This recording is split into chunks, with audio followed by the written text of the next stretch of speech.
The cold weather could throw a curveball for U.S. Republicans in Iowa tonight. Voting is set to begin in the Iowa caucuses around 8 Eastern. This opens a several months long process to choose the Republican presidential nominee. At last check, Trump is ahead of the pack, followed by Florida Governor Ron DeSantis. Former UN Ambassador Nikki Haley is also a prominent name in the race.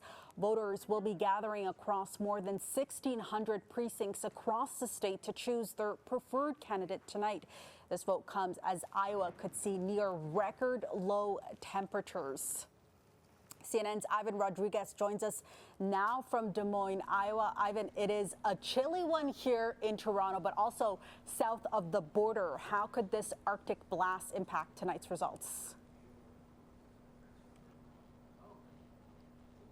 Well, Faiza, we're really, like you said, we're right around -6 degrees Fahrenheit. And of course, it's cold and we're in Iowa, it's January, but it really is having an impact here. And we're seeing, or going to see soon, just how much of an impact that weather and those cold temperatures are going to have in terms of Republicans going out to caucus later this evening. Now, based on polling, we have some insight.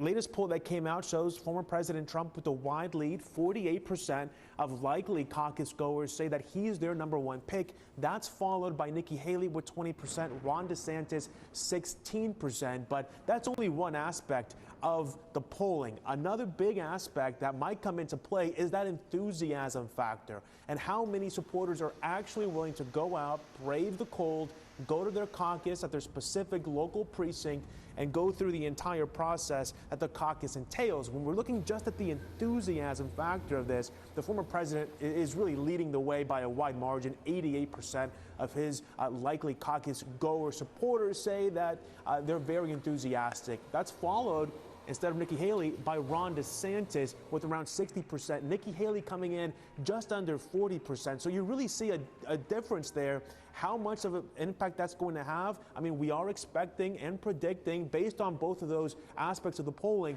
that the former president wins. But second place is really up for grabs right now, and it's really going to determine the momentum going into future primaries. Okay, Ivan, you touched on the polls right there with Trump leading the pack, but there are other candidates. You mentioned DeSantis and Haley as well, who have been hitting the campaign trail pretty hard lately. Is Trump facing much of a fight in Iowa? Yeah, you're right. You mentioned something really important there where, other candidates like Ron DeSantis have been hitting the campaign trail, consistently throughout the entire state of Iowa. We actually heard from Ron DeSantis this morning, and he predicts that by the time we're looking at the results, we're only going to be looking at two potential nominees here.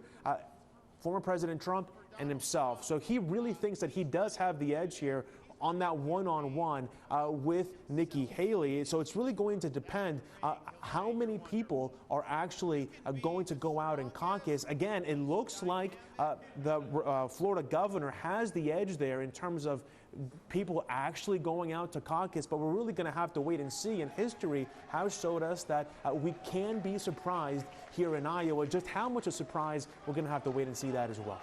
Okay, can you walk us through what the process of the caucuses looks like for the voters tonight? So at the very heart of it, the caucus is just simply a meeting. People are going to be gathering at their local precincts. It's a pre-selected time, and really they can be gathering inside of a church, a school, a cafeteria, a community center. So you can just imagine all that. And you mentioned more than 1,600 of these caucus sites across the entire state. So some of them are smaller.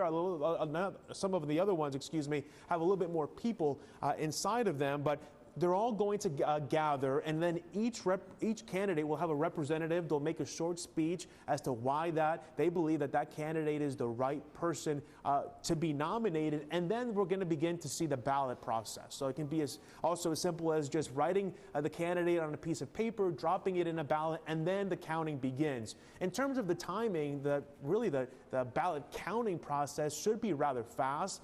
Before midnight is when we're expecting to see some of those results come out. But what's interesting about the caucus as well is not only, historically, as well as the temperature an aspect of this, but also, again, going back to the fact that people have to report to a specific precinct, they have to get there at a certain time, so it can come also with some barriers logistically for some people who might not be able to get out of work or have difficulty finding childcare, so that might also dwindle down a little bit of the supporters that we see actually going out to caucus tonight as well. Okay, Ivan, we'll be watching this closely. Thank you so much. That's CNN's Ivan Rodriguez reporting from a chilly Des Moines, Iowa. And here at home in Toronto, we will be tracking developments on City News and citynews.ca.